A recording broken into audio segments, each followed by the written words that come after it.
ada di dalam pertarungan terakhir menjelang pengambilan keputusan. Mudah-mudahan suara aku akan tunduk kepada suara Tuhan yang kita dapatkan dari firman Tuhan. Sahabat, demikian tadi pembahasan dari topik hati nurani. Semoga ulasan ini bisa sangat bermanfaat dan memberkati Anda semuanya. Terima kasih atas perhatian Anda.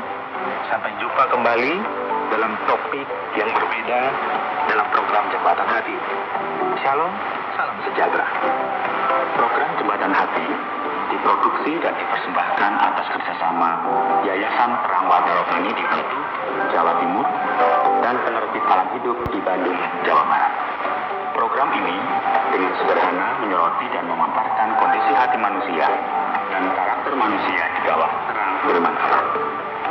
Apabila Anda memiliki pertanyaan dan saran berhubungan dengan program ini atau merespon terhadap topik program hari ini, Anda dipersilakan untuk menyampaikan melalui WhatsApp ke nomor 081 333 777 386. Anda dapat juga mengakses program ini ke website Penerbit Alam Hidup, yaitu www.alamhidup.com. Terima kasih atas perhatian Anda.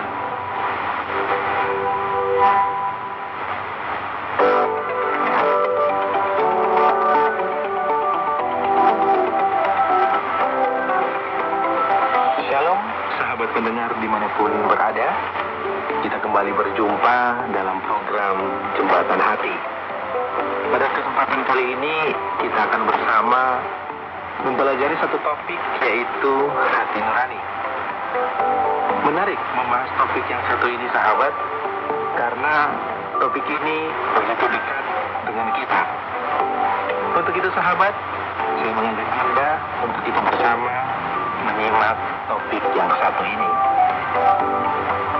Sahabat, topik pada edisi ini adalah hati nurani. Ada banyak istilah yang dipakai yang maknanya sama dengan hati nurani. Misalnya, suara hati atau suara kalbu. Istilah-istilah ini cukup sering dibicarakan, apalagi kalau orang berbicara tentang integritas, kredibilitas, akuntabilitas, dan lain sebagainya.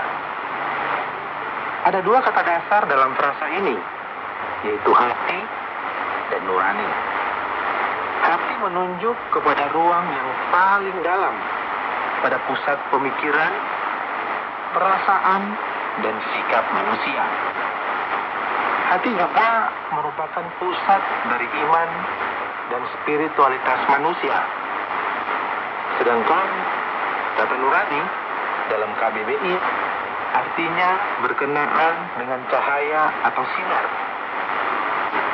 Menurut KBBI, hati nurani adalah perasaan hati yang murni, yang sedalam-dalamnya dalam diri seseorang.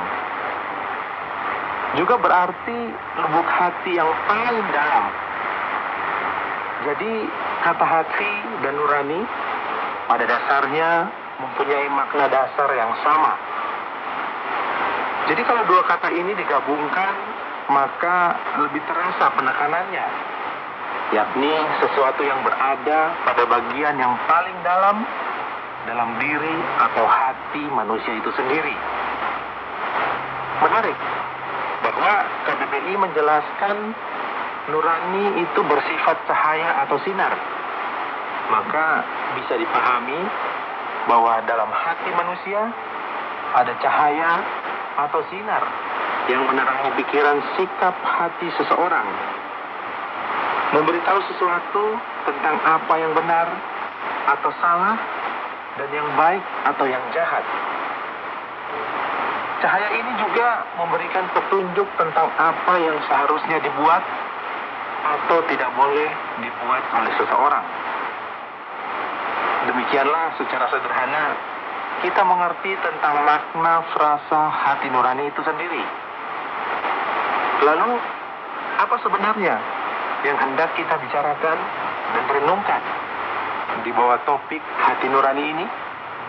Sahabat, setiap insan pasti menyadari adanya suatu bilik atau ruang di kedalaman hatinya yang menjadi tempat diskusi intrapribadi tentang berbagai persoalan yang sedang dihadapi atau kehidupan yang terus dijalani.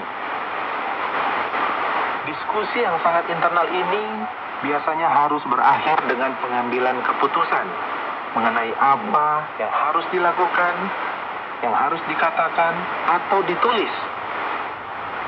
Ya, termasuk pula bagaimana bersikap terhadap seseorang atau terhadap situasi yang sedang dialami.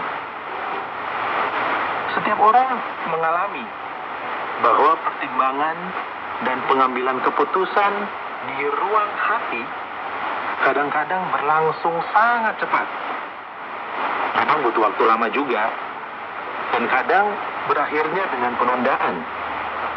Dan tentunya banyak orang tahu pula bahwa di kedalaman ruang hati ini persoalan-persoalan etis dan moral dipertimbangkan, entah secara matang, setengah matang, atau malah tetap saja mentah.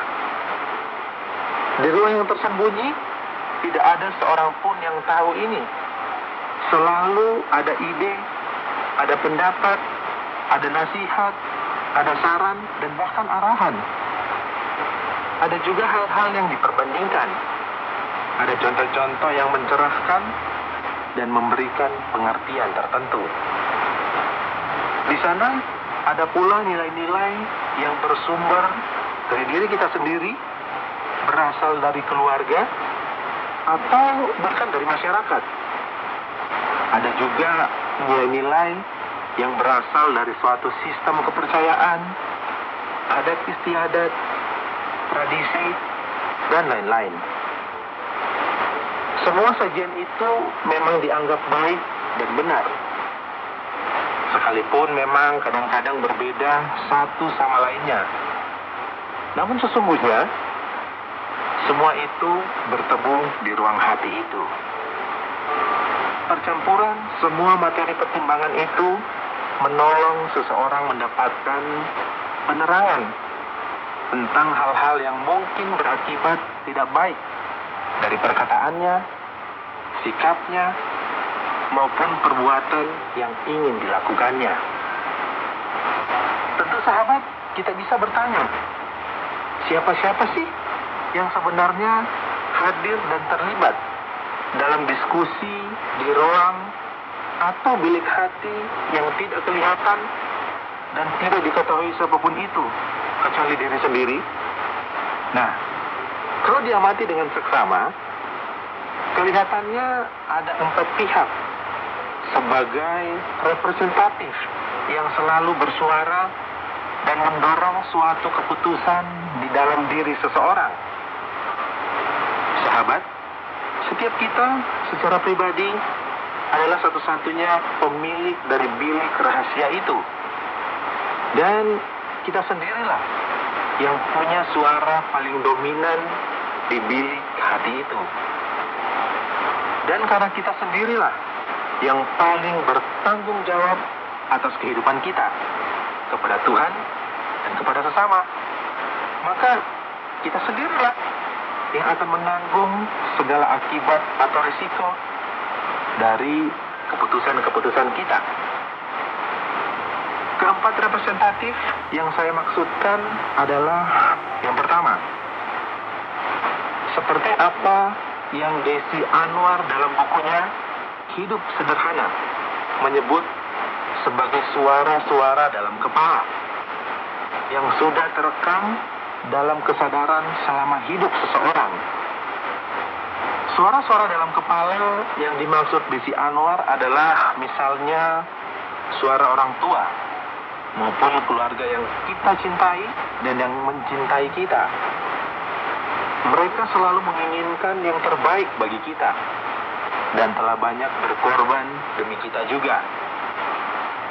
Juga para guru atau pembimbing kita yang ikut merasa bertanggung jawab atas kebaikan dan keberhasilan kita.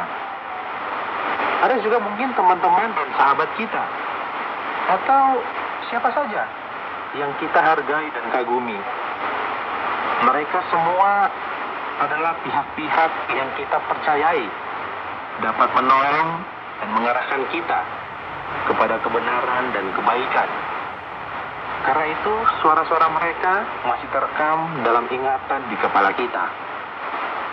Kedua adalah nilai-nilai atau norma-norma kehidupan, nilai-nilai moral dan etika, juga hukum yang berlaku dalam masyarakat di mana kita hidup.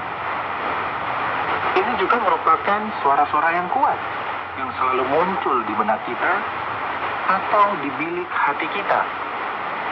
Kadang-kadang kita merasa lebih takut melanggar nilai-nilai atau hukum-hukum ini, karena kita bisa langsung dituntut dan bahkan menerima hukumannya kalau kita nekat juga untuk melanggarnya.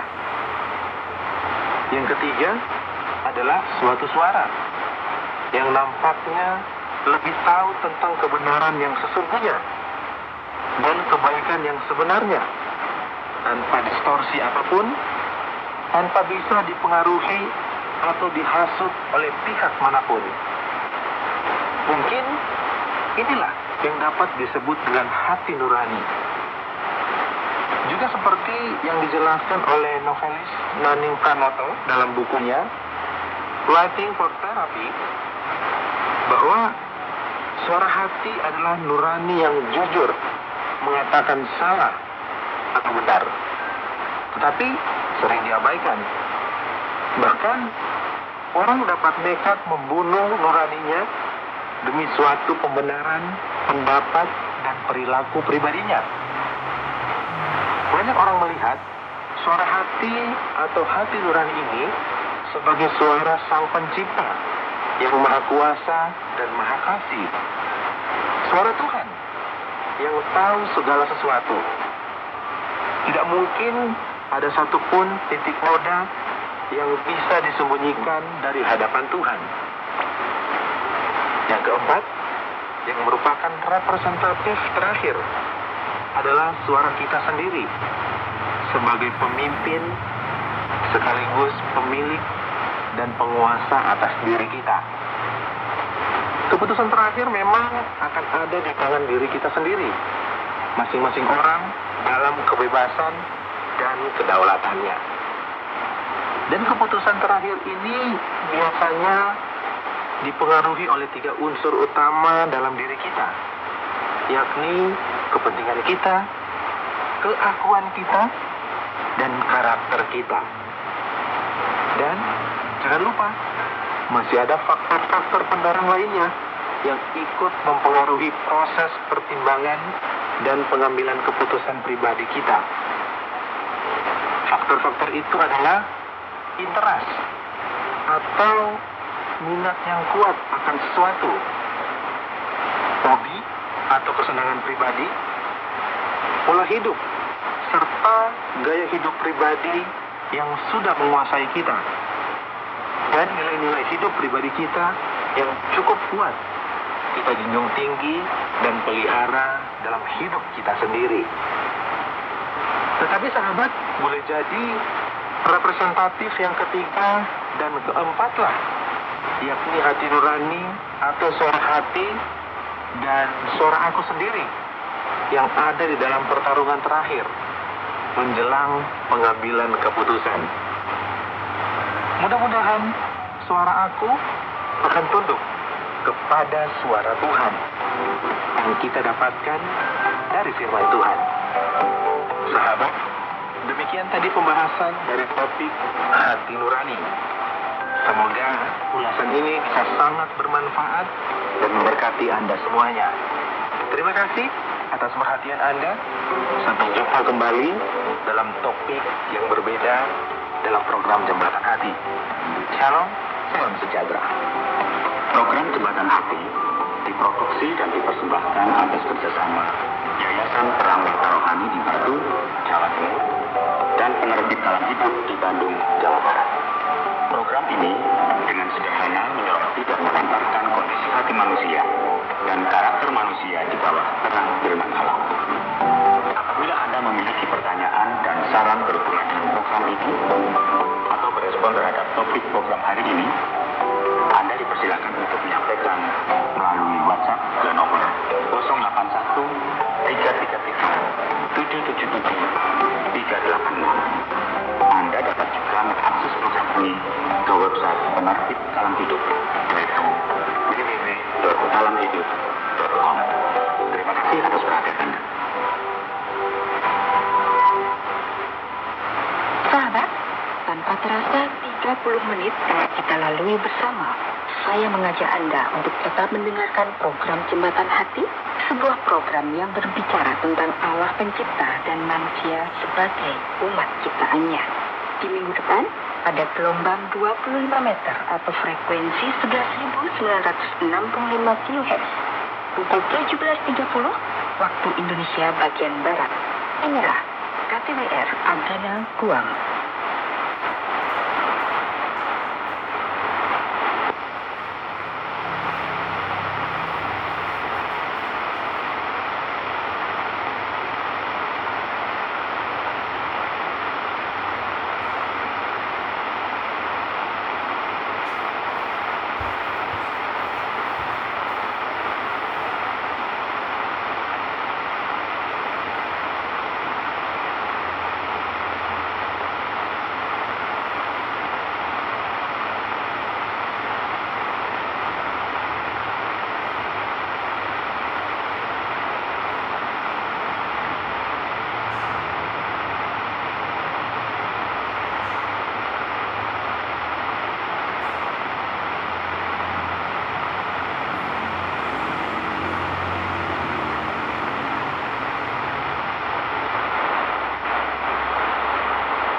lagi, Anda akan mendengarkan program jalan yang benar yang disiapkan melalui KTWR Agana Guam pada jam 18 di frekuensi 11965 kHz. Semoga program ini dapat memberkati Anda semua. Selamat mendengarkan.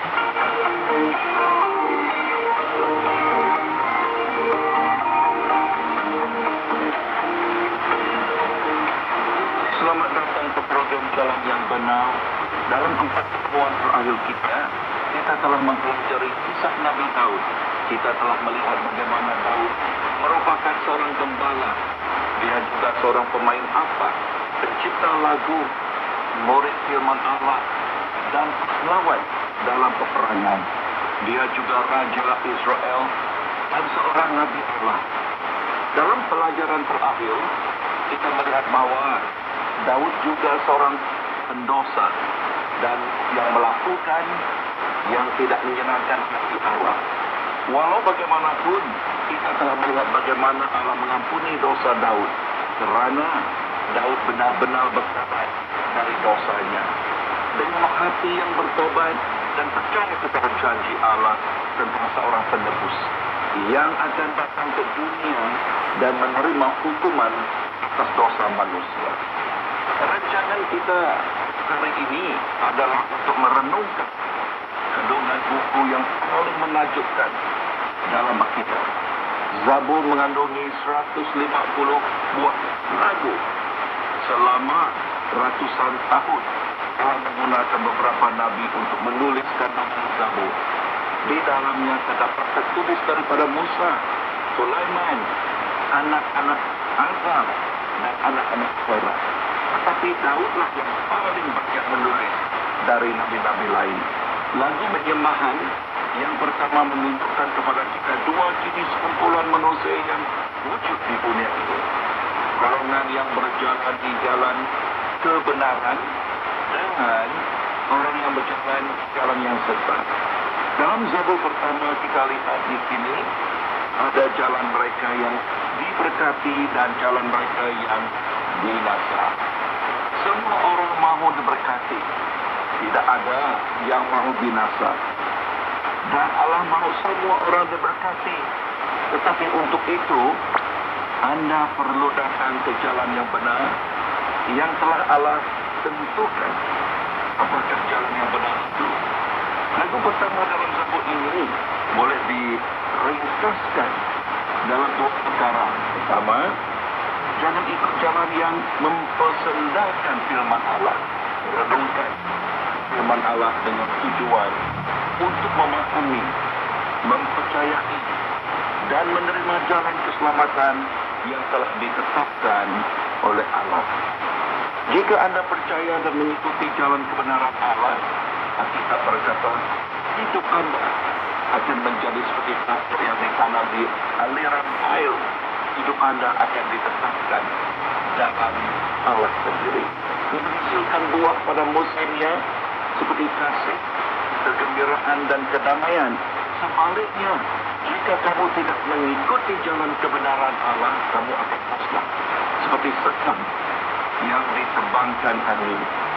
Sekarang, mari kita beralih kepada lagu kedua Zabur. Dalam bab ini, Allah mengilhamkan Daud untuk menulis tentang penebus yang akan datang ke dunia. Marilah kita dengar teliti message yang Allah telah sampaikan kepada kita melalui tulisan hamba-Nya Daud. Kita berkata di dalam Mazmur pasal kedua